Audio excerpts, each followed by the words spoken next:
देखिए आज की क्लास में हम प्रश्नावली 6.3 के उदाहरण देखते हैं। 4-5 उदाहरण है, इसमें 2 उदाहरण मोस्ट इम्पॉर्टेंट हैं।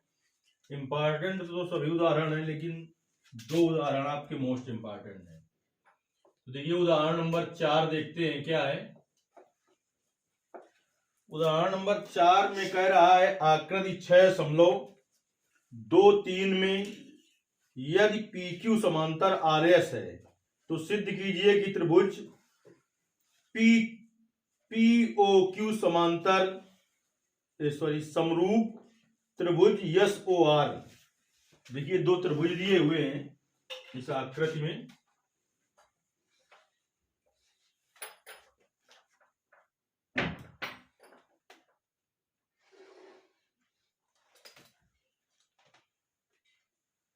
आकृति आपको बना के दी है।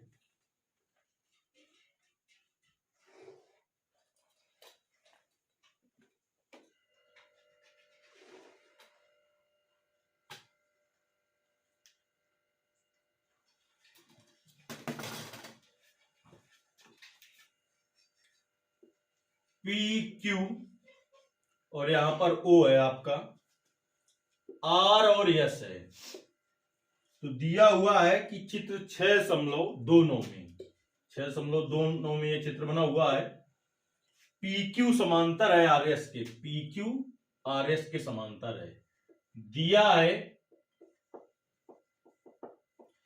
PQ समांतर RS, ये दिया हुआ है। इसके बाद कह रहा है सिद्ध कीजिए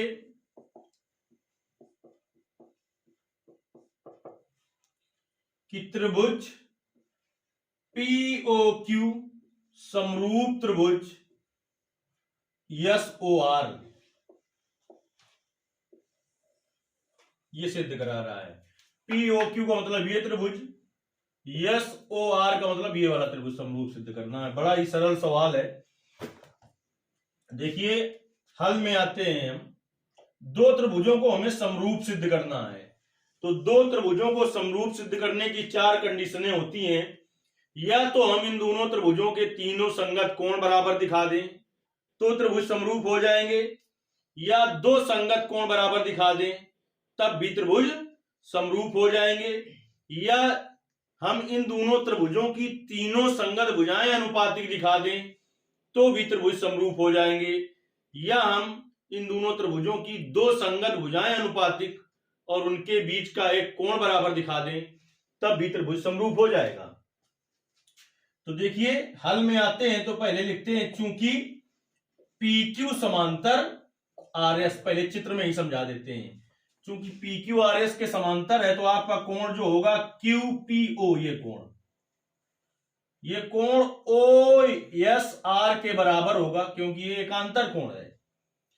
फिर कोण आपका OQP, ये वाला कोण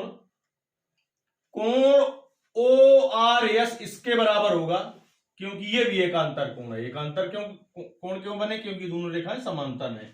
तो आप समांतर हैं तो इसके बाद जो जेड प्रकार की आकृति जब बनती है तो एकांतर कोण बनते हैं। मतलब ऐसे स्पष्ट हम क्यों नहीं कह सकते देखिए ये इसके एकांतर है, अगर समांतर न दिया होता तो न कह पाते। इसलिए समांतर की सहायता से हमने देखा ये इसके एकांतर है।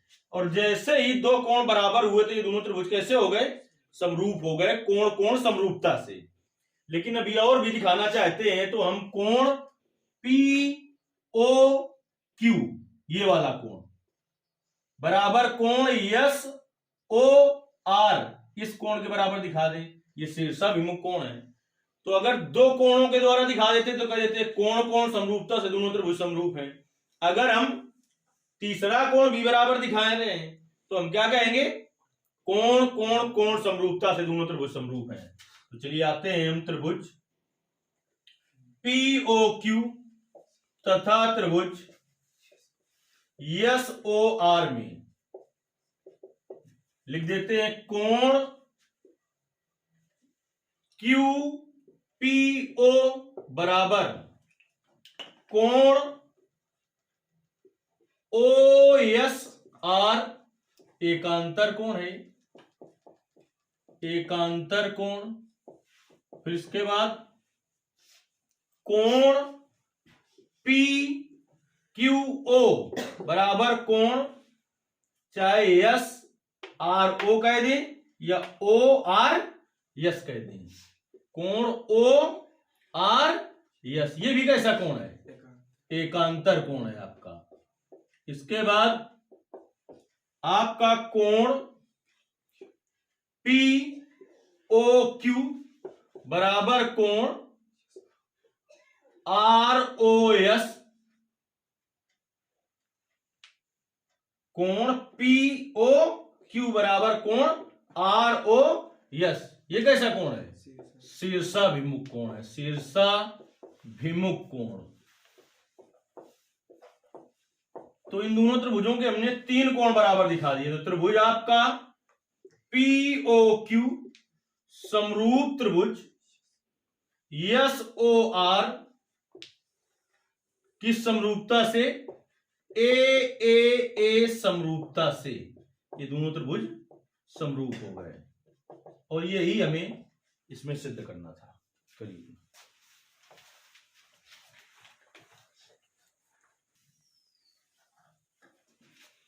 देखिए उदाहरण नंबर 4 का हल था, उदाहरण नंबर 5 देखते हैं। उदाहरण नंबर 5 में क्या दिया हुआ है? कह रहा है आकृति 6.30 में कोण P का मान ज्ञात कीजिए। तो देखिए आकृति 6.30 में क्या बना हुआ है वो पहले हम बना देते हैं।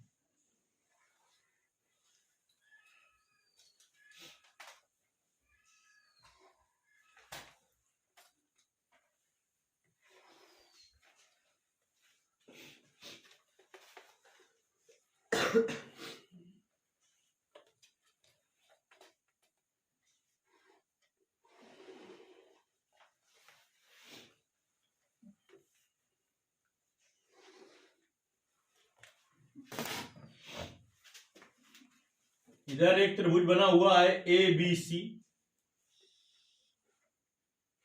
इधर एक त्रिभुज बना हुआ है आपका पी क्यू आर, इसकी लंबाई दी है 3.8, इसकी 6, इसकी 3√3, इसकी 12, इसकी 6√3 और इसकी 7.6। ये 80 अंश है, ये 60 अंश है। आकृति 6.30 में कोण P का मान ज्ञात कीजिए, इसका मान पूछा है। इतना डाटा दिया हुआ है कि इस पहले वाले त्रिभुज के 2 कोण दिए हैं और तीनों भुजाएं दी हैं, दूसरे त्रिभुज की केवल दोनों भुजाएं दी हैं, दूसरे त्रिभुज में कुछ नहीं दिया है। तो हम देखते हैं, देखिए कि अब हम इन दोनों त्रिभुजों को अगर हम समरूप सिद्ध कर दें तो हम ये जानते हैं कि समरूप त्रिभुजों के संगत कोण बराबर होते हैं। तो कोण तो पहले से हमें पता नहीं है, तो हम क्या करें, इन दोनों त्रिभुजों की भुजाओं में अनुपात देखें। अगर भुजाओं में अनुपात समान हो जाए, संगत भुजाएं अनुपातिक हो जाएं, तो संगत कोण बराबर हो जाएंगे। तो देखिए सबसे पहले सोच लें, ऐसा नहीं कि ए बी लिखा है तो ये इसी के संगत मिल जाए। ए बी किसके संगत है ये थोड़ा सोचना पड़ेगा आपको। 38 गुना 76 होता है। तो हम देख रहे हैं त्रिभुज ए बी सी तथा त्रिभुज पी क्यू आर में ए बी बटे आर क्यू, ए बी का मान 3.8 और आर क्यू का मान 7.6 हटा देंगे अंक बाद, ए बी बटे आर क्यू बराबर आ जाएगा आपका 38 बटे 76। तो ए बी बटे आर क्यू बराबर क्या आ जाएगा? 38 गुना 76, 1 बटे 2। अब बी सी बटे पी क्यू, बीसी का मान 6 बटे पी क्यू का मान 12, तो बीसी बटे पी क्यू बराबर भी आ गया 1 बटे 2। अब आपका क्या बचा? एसी और क्यू आर, एसी और पी आर। तो हम निकाल लेते हैं एसी बटे पी आर AC का मान 3√3 बटे पी आर का मान 6√3, √3 से √3 कट गया, AC बटे पी आर बराबर 1/2। अब यहां पर लिखेंगे हम, चूंकि AB का जो अनुपात किससे है, RQ से, वही अनुपात BC का किससे है, PQ से, और वही अनुपात AC का PR से है। तो इससे यह निष्कर्ष निकला कि जो AB भुजा है, AB उसका अनुपात किससे है, RQ से, यानी AB के संगत क्या है, RQ भुजा। BC का अनुपात किससे है, PQ से, तो BC के संगत कौन सी भुजा है, PQ। दो इसमें लगाया तो दो इसमें भी लगा दिया। अब AC का अनुपात किससे है, PR से, तो AC के संगत कौन सी भुजा है, PR। तो सबसे पहले तो इनकी संगत भुजाएं अनुपातिक हो गई, तो लिखे चूंकि हम जानते हैं कि समरूप त्रिभुजों की ही संगत भुजाएं अनुपातिक होती हैं। ना लिखें तो सीधे लिख दें, त्रिभुज ABC समरूप त्रिभुज PQR किस समरूपता से, यस यस यस, भुजा भुजा भुजा समरूपता से दोनों त्रिभुज क्या हो गए, समरूप हो गए। अब लिखें, चूंकि हम जानते हैं कि समरूप त्रिभुजों की संगत भुजाएं अनुपातिक होती हैं, और दो अनुपातिक पहले से है इसमें, लेकिन हमें कोण चाहिए। तो समरूप त्रिभुजों के संगत कोण भी कैसे होते हैं, बराबर होते हैं। चूंकि समरूप त्रिभुजों के संगत कोण बराबर होते हैं, संगत कोण बराबर होते हैं। कौन किसके संगत है ये जाने, ऐसा नहीं कि जो पहले लिखा है तो AR के संगत हो गया, B P के संगत हो गया। अब हम देख रहे हैं कोण जो कौन सा बना है, कोण जो आपका P बना है, वो जिसमें हमने 2 चिन्ह लगाए हैं और जिसमें 3 चिन्ह लगाए हैं, उनके बीच बना हुआ है। तो इधर इस त्रिभुज ABC में कहां पर 2 चिन्ह और 3 चिन्ह के बीच में कौन सा कोण आ रहा है, कोण C। तो इसका मतलब यह हुआ कि कोण जो C है वो कोण P के संगत होगा, कोण C ही कोण P के संगत होगा। इसको समीकरण 1 डाल दिया। अभी हमें कोण C का मान नहीं पता है, तो आ जाते हैं त्रिभुज ABC में। त्रिभुज ABC में तो त्रिभुज ABC के 2 कोण पता है, तीसरा निकालें पहले। तो कोण A प्लस कोण B प्लस कोण C बराबर 180 अंश लिखेंगे। क्यों, चूंकि हम जानते हैं कि त्रिभुज के तीनों अंतःकोणों का योगफल 180 अंश होता है। कोण A का मान रख दीजिए, कितना है, 80 अंश, धन कोण B का मान 60 अंश, धन कोण C बराबर 180 अंश। तो 80 और 60 140 प्लस कोण C बराबर 180 अंश। तो कोण C बराबर 180 माइनस 140 अंश, तो कोण C बराबर 40 अंश। अब लिखेंगे कोण C का मान समीकरण 1 में रखने पर, कोण C का मान समीकरण 1 में रखने पर, तो 40 अंश बराबर कोण P, यानी कोण P का मान कितना आ गया, 40 अंश आ गया। और यही हमसे पूछा था। तो ऐसे नहीं कि जो जहां पर लिखा है ऐसे अपने मन से देख लो, भुजाओं में जैसा अनुपात आया उसके हिसाब से संगत ढूंढा कि कौन किसके संगत है। ऐसे नहीं कि ये ऊपर लिखा है वो उसके संगत हो गया, ये पहले लिखा है तो इसके संगत हो गया। जैसा भुजाओं में अनुपात व्यवस्थित हुआ है उसी के हिसाब से संगत कोण भी पता चलेंगे कौन किसके संगत है।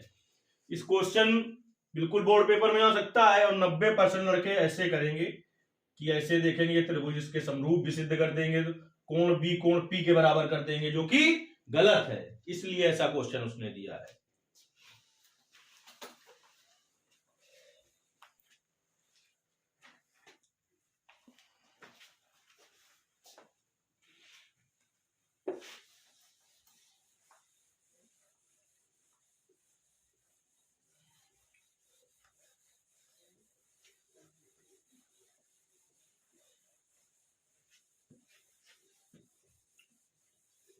देखिए अगला जो उदाहरण है आपका,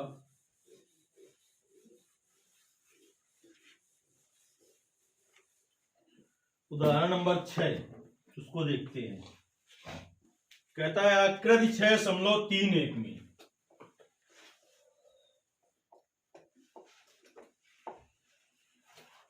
पहले बना लेते हैं आकृति 6.31 में क्या बना हुआ है।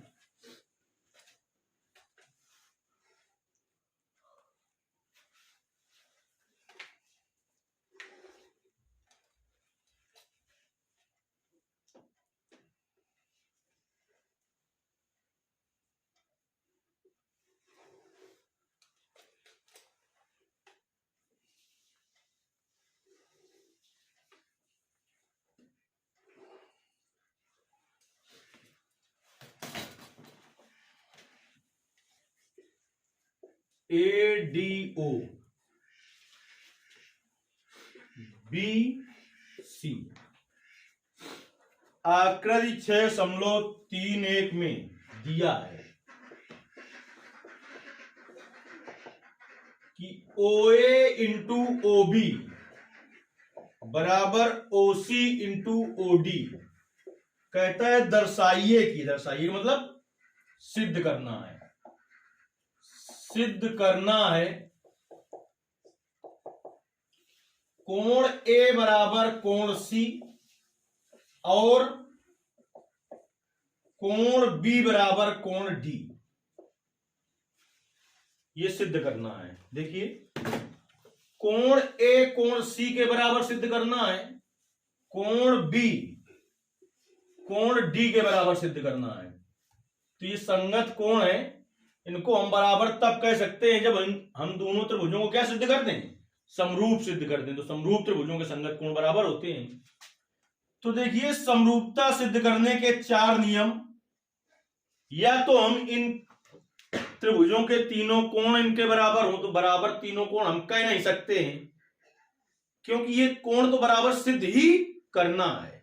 या तो 2 कोण बराबर हो, तो हमने कहा कोण के बारे में बता नहीं सकते, ना 2 कोण ना 3 कोण। तो या तो तीनों भुजाएं इनकी अनुपातिक दिखाएं, 2 ऑप्शन बचे, या तो तीनों भुजाएं अनुपातिक दिखाएं या 2 भुजाएं अनुपातिक और उनके बीच का कोण बराबर दिखाएं। देखिए हल में आते हैं। तो OA इंटू OB बराबर OC इंटू OD, ये कहां से लिख दिया, ऐसा तो दिया है।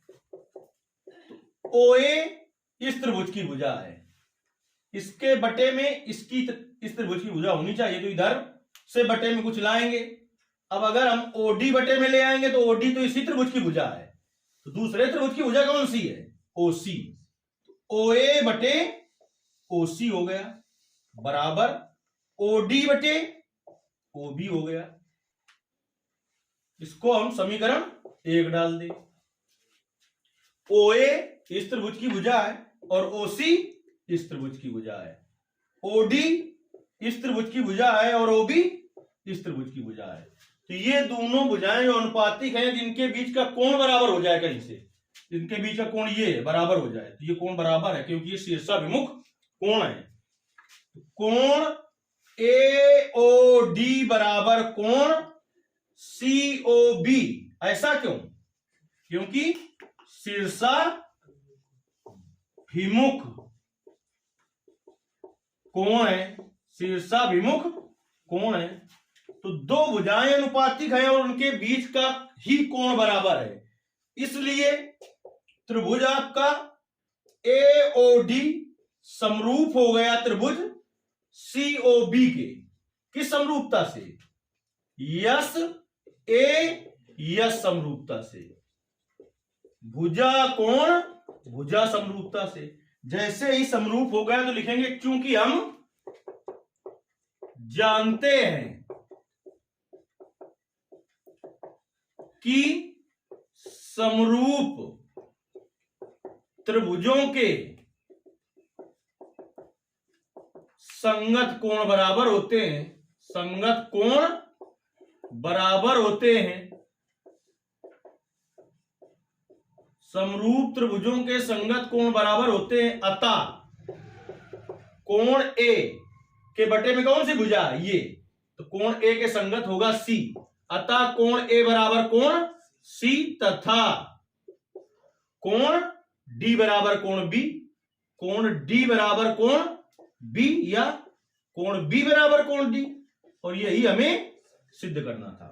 अब इसमें दो उदाहरण जो बचे हुए हैं 7 और 8 नंबर, दोनों ही मोस्ट इंपॉर्टेंट उदाहरण है, ये आपको कल की क्लास में बताए जाएंगे। दोनों ही हर साल के लिए मोस्ट इंपॉर्टेंट उदाहरण है, और ये भी मोस्ट इंपॉर्टेंट क्यों होंगे? पहले तो ये इंपॉर्टेंट है, चौथा, पांचवा और छठवां, क्योंकि अब इस चैप्टर की आगे की प्रश्नावली कम हो गई है नए सिलेबस में, तो आएगा उतने से, और अब 24 प्रश्नावली कम हो चुकी हैं, जो बची हुई प्रश्नावली है अब उनसे ज्यादा नंबर का आएगा। इसलिए ये भी जो आज के बताए हुए सवाल है ये भी इंपॉर्टेंट है, खासकर ये सवाल तो बहुत ही अच्छा सवाल है। कल की क्लास के जो दोनों सवाल होंगे उदाहरण नंबर 7 और 8 वो बोर्ड पेपर के लिए बहुत ही इंपॉर्टेंट उदाहरण होंगे।